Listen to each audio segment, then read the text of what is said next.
next one is Nikki. Good evening, Council. Tonight I'm bringing to you, mirroring what I brought to you as a discussion item at the last council meeting, an ordinance of the City Council of the City of Ocean Shores, Washington, amending Ocean Shores Municipal Code Title 15, Buildings and Construction, Chapter 15.12, Temporary Housing, at Section 15.12.020.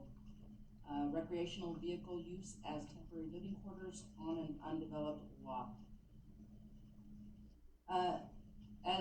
This is exactly what I brought to your attention as a discussion item last time. We at the police department need clarifying language for this ordinance to help support the historic intent and enforcement of this ordinance. And that language set out is, unless otherwise authorized by this code, a recreational vehicle may be parked on an undeveloped lot for a maximum of 90 cumulative days in any one calendar year. Regardless of the number of lots owned, the maximum of 90 cumulative days applies to the total number of lots owned, not individual lots. Need the language change to support the way it's always been enforced in the original intent of the ordinance. Open it to public comment. Public comment. Do we have any? Jan.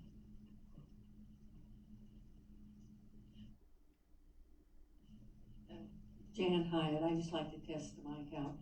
Regarding the 90 days, that's what we have now. So if I own 2 lots, at this point I could put my travel trailer on one lot, and then for 90 days I get a permit from the city and it shows 90 days. I just not sure I understand this. So if I own 2 lots, I cannot move it over to the next lot then. This is restricting my use of the second lot.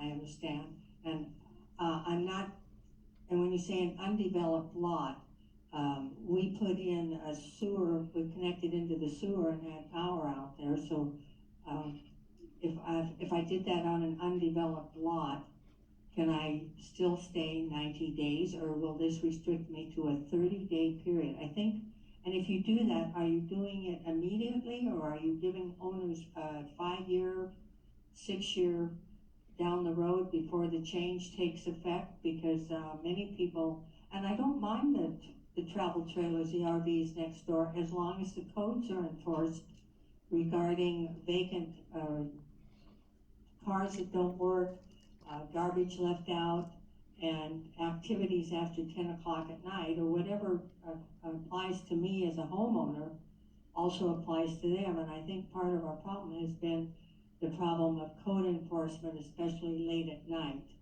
And I'm not opposed to the 90 days. So I'm not sure why this has come up and needs to be done now. If we can have a little bit more explanation. Thank you. Have any other comments? Yes.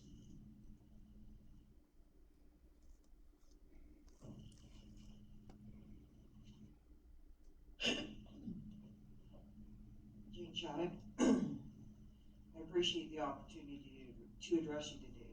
I do not have a personal stake in the matter at hand. However, I am deeply concerned about the proposed amendment to Code 15.12.020 and the broader implications of the code itself, particularly regarding property rights. Appearances that the city's actions bear resemblance to those of a homeowners association rather than a governing municipal entity. The notion that property owners can be prohibited from occupying or using their properties raises serious concerns. It begs the question of how this code infringes upon individuals' fundamental property rights. While I understand that the city has the authority to establish its own municipal codes, it seems unfair to deny property owners the ability to utilize the full 90-day limit per separate parcel, especially when they have invested and paid taxes and utilities for each parcel. These property owners contribute revenue to the city through their multiple parcels and pay full utility bills to the city, yet they are being denied the basic right to utilize the properties they rightfully own. I ask each of you to think about what you would do if you were informed by someone that you were unable to utilize a parcel of land which you rightfully own, despite diligently fulfilling your tax obligations and covering all utility expenses associated. It is essential to uphold and respect property rights as a cornerstone of our society. For those in favor of this ordinance, due to the concerns about noise, partying, and property conditions, it is important to recognize that we already have existing codes in place to address such issues. Instead of restricting property usage based on a time limit, I propose any instances of disruptive behavior should be treated on a case-by-case basis. Code enforcement should be playing a vital role in ensuring that our municipal codes are effectively enforced to curb any undesirable behavior. In conclusion, I implore you to carefully consider the potential implications of this proposed amendment to Code 15.12.020, as well as the underlying code itself. Let us strive to protect property rights and utilize existing codes to address concerns rather than limiting property usage. Our community deserves fair and balanced regulations that respect the rights of property owners while ensuring a harmonious living environment for all. Thank you very much. Do you have more public comment? Seeing none, back to council. Richard? I have a comment, and it's actually the same comment, but it's applicable in two places. On page 20 of the agenda package, item C, the last sentence says to cover estimated expenses incurred, and I would suggest adding to the city, incurred to the city, because otherwise, who's incurring those expenses? That sentence is also on page 22. It's item D, sufficient to cover estimated expenses incurred. And again, I suggest adding just to the city. Then move and look and see if that makes sense.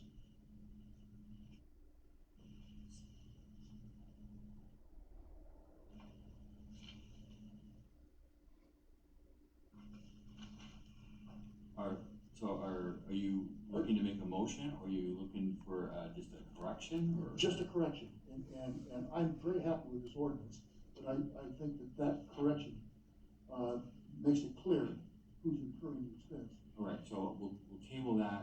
Sarah, you got that, right? No, you want to repeat? It's on the agenda package on page 22. It's item D at the top of the page.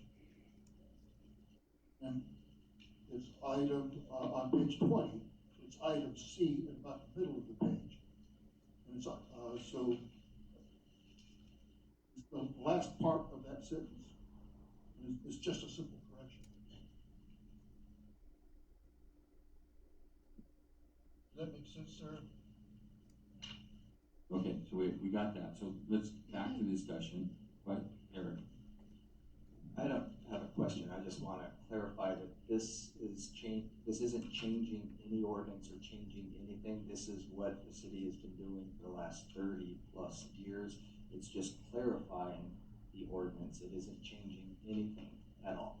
Just clarifying to make it easier, because I think a property owner was questioning that who had two lots, but not only in that sense, not trying to say I need to do this, but just questioning it. So that's all this is. We're not changing anything. That's correct. Yeah, it's been enforced this way for at least 37 years. And that goes back to law enforcement officers that were here then, and that's the way they were originally trained. Anybody that's been around the city for that long, that has worked for the city, this is the understanding of the intent of the law, and it's the way it's always been enforced. So we're not changing the ordinance other than clarifying the language to support the way it's always been enforced. Well, I guess mine's just a comment. I mean, not having a camping lot here ever, I thought you got 90 days on your lot. If you own one or two or whatever, you got 90 days on each one. So that, that was news to me when we first brought this up. But one of the things I think that's really not fair to people that only get 90 days is they got to pay their utilities and though we're not allowing them to use their property.